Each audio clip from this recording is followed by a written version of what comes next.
Good morning, everyone. Now we are in Jerash. We're going to visit the Jerash, Jordan, best preserved Roman ruins in the entire world. So let's go, guys. We're going to visit all these ruins, ancient city. Tara! Voila, guys. Dito tayo sa Jerash, Jordan. Ito ang the best preserved ruins in this entire world. The ruins of Jerash is their jewelry here in Jordan, guys.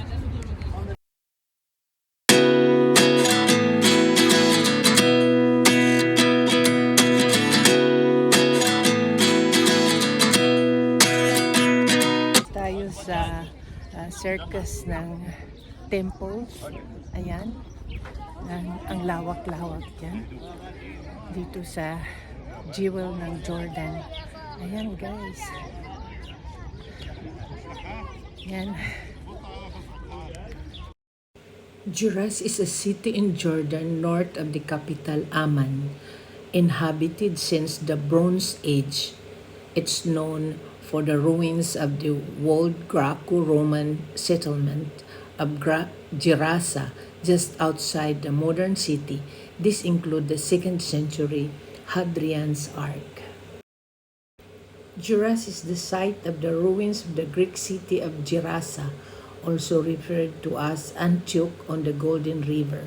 Ancient Greek inscription from the city support that the city was founded by Alexander the Great and his general Perdiccas, who allegedly settled aged Macedonian soldiers there during the spring of 331 BC. When he left Egypt and crossed Syria en route to Mesopotamia, however, the other sources, namely the city former name of Antioch on the Chrysoras, point to the founding by Seleucid King Antioch IV, while still others attribute the founding of Ptolemy II of Egypt. In the early 80s BC, Hasmonean King Alexander Janus besieged and conquered Gerasa, incorporating it into the Kingdom of Judea. Archaeological findings indicate that public buildings in Gerasa may have been destroyed during the period. With the Roman conquest of the area in 63 BCE, the short-lived Jewish rule of Gerasa came to an end. Pompey attached the city of the Decapolis, a legion of Hellenistic cities that enjoyed considerable autonomy under Roman protection. The historian Josephus mentions that city as being principally inhabited by Syrians and also having a small Jewish community.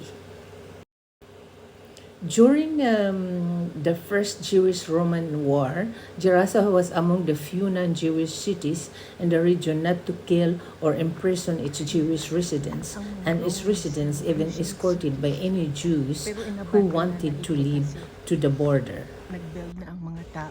So ayan, guys, andito tayo sa birthplace ng Jerash, the mathematician Nicomachus of Gerasa.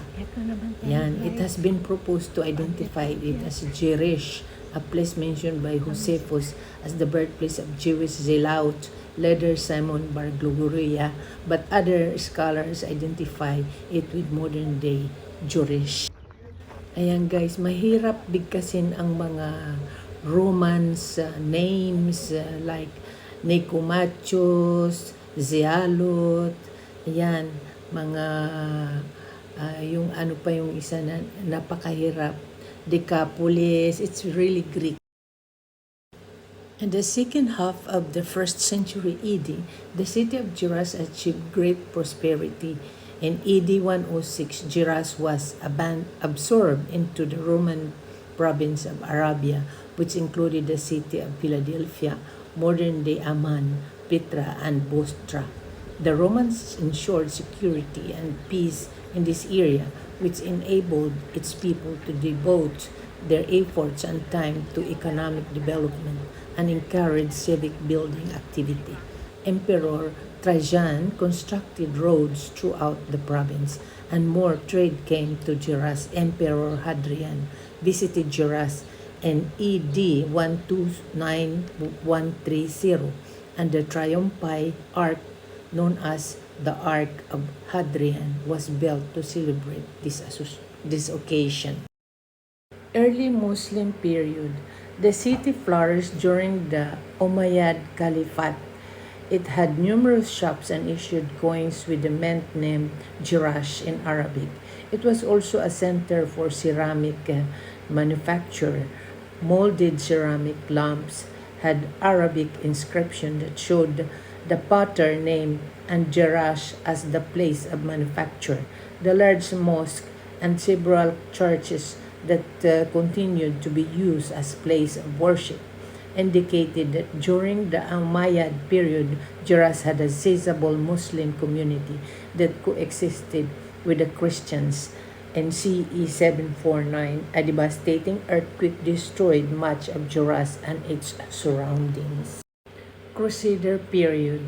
In the early 12th century, a fortress was built by a garrison stationed in the area of the Sahir ad-Din Tutiken, at the beg of Damascus Baldwin II, king of Jerusalem.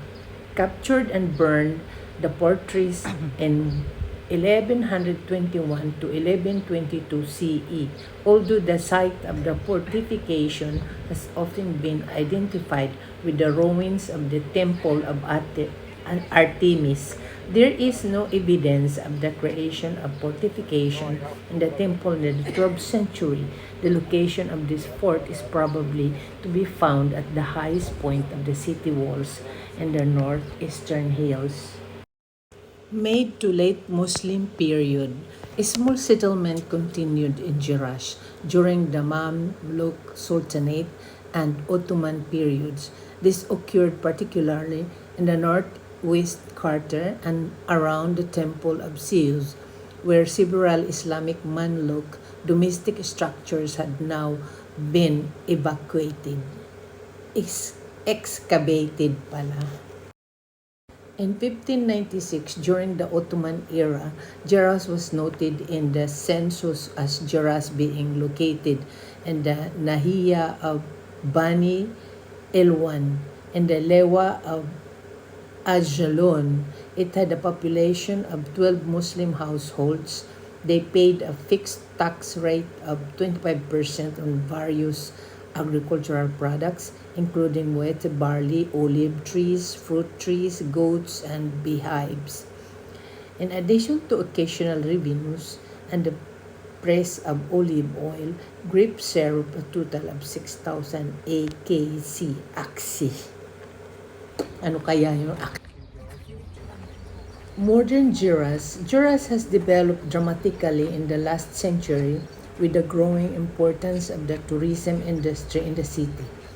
Geras is now the second most popular tourist attraction in Jordan, closely behind the ruins of Petra. On the western side of the city, which contained most of the representative buildings, the ruins had been carefully preserved and spared from encroachment, with the modern city sprawling to the east of the river, which once divided ancient Geras in two. Geras has an ethnically diverse population. The vast majority are Arabs, though the population includes small numbers of Kurds, Circassians, and Armenians, a majority of Muslims. So guys, hanggang dito na lamang ang ating pag-ikot dito sa Geras. I hope you enjoy my video and hope to see you on my next travel vlog.